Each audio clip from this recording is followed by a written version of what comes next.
are here again with Abigail, and we just want to share a little bit about what she's learning through this time, and hopefully you'll be able to connect with her just through this short little interview. But Abigail, tell us what grade you're in, where you go to school, what you did for fun before coronavirus shut everything down, and what you've done since.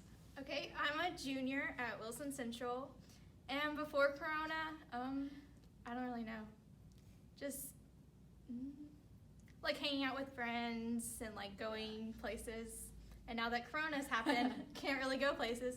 But my friend group, we've all stayed connected through social media and Zoom calls.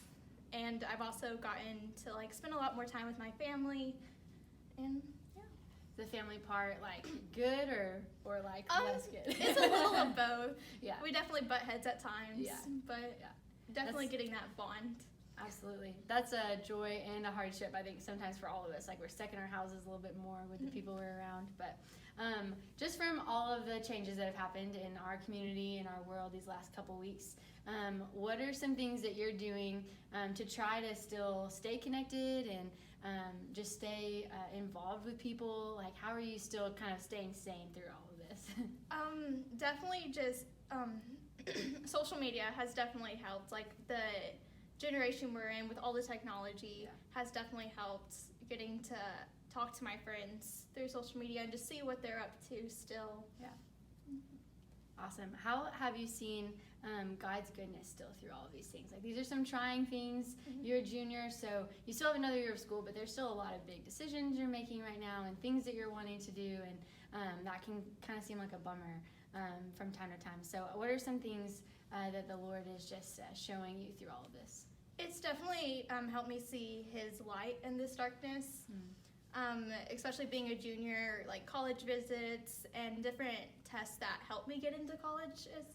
So that's kind of hard, but it's really just putting my trust in Him and still making connections and having the, like, especially through the the social media services and on YouTube, still getting to hear His word without being in the physical building. Yeah, definitely.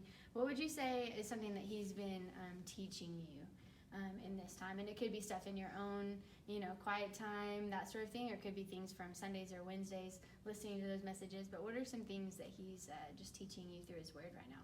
He's definitely taught me patience, because there have been so many times I'm like, it's because Disney World, they just canceled through June, and I was supposed to go at the end of May. Yeah. And I was like, oh no, my trip is canceled. But that's upsetting. But it's still, He has a reason for everything that happens, and it's good to see that, because you hear that all the time. But actually, Him putting that in place and putting us through this trial, you get to see His life. Yeah, get to learn it like firsthand. Yeah. All right, well, if there are a bunch of students watching and when they watch it, what would be something that you would share with them as an upperclassman? Just a word of advice, whether that's during this time right now or just in general, just some encouragement that you would share with them, just in all of that we're going through to still just encourage them. What would you share? Just to make bonds in your small group, especially back in November when we did co-ed small groups. Like, the junior class has never been closer. Like, right before Corona, we even got to go out to eat together and just have a little bit of time to bond before we're all quarantined to our houses. Yeah, relationships really matter, and so as you can tell, those have mattered to Abigail too. We hope you'll check back in later for more videos, but thank you, Abigail, for coming today. Thank you.